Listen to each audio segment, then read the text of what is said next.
not a book for children under 18, I would say.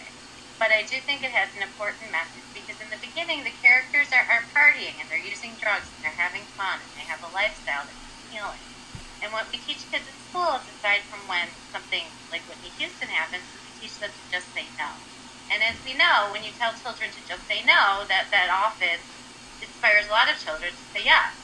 So, inevitably there are going to be children that are going to get involved in drugs and, grow up to be people that try hard drugs and might be, either for whatever circumstances, caught up in, in a situation that seems like it's a lot of fun.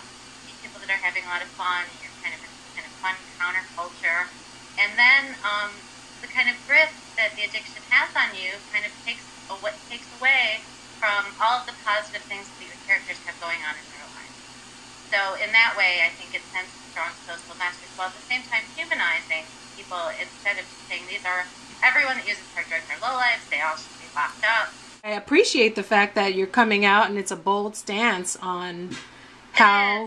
And as parents of young children, it was kind of difficult to come out, for my husband to talk about the past, for us to make it clear to our children kind of where we're coming from and what we've learned from it. Now we're out and everybody kind of knows. And it has been kind of, it has required my husband to be kind of brave, and I'm really proud of him. Originally, we reached out to traditional agents and publishers. This was a few years ago when the publishing community was in real dire straits, major layoffs, people not sure what was happening with ebooks and how that was going to affect the industry.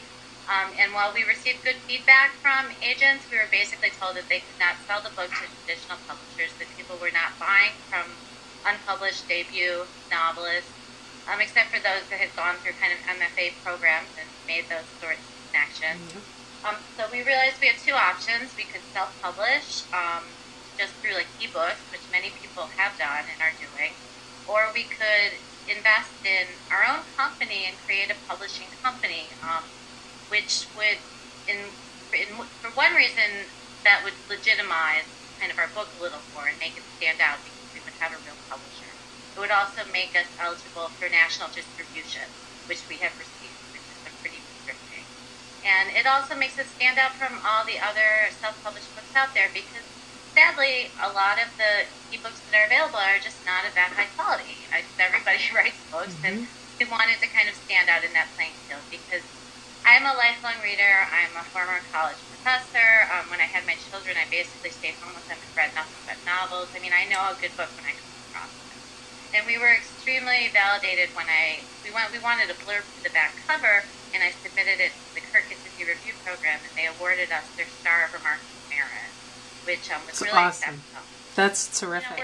We're kind of defying stereotypes and allowing people to look at people with addictions as individuals and not just stereotypes. That makes me feel good. I feel like socially that's important. I love it. I am wrapping this up. I'm Amy Boland for Boland's blog at School Library Journal, and onward and upward with what is edgy and what is taking our readers to the next level.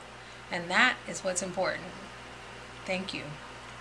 Thank you for talking to me. Thank you. Enjoy your dinner.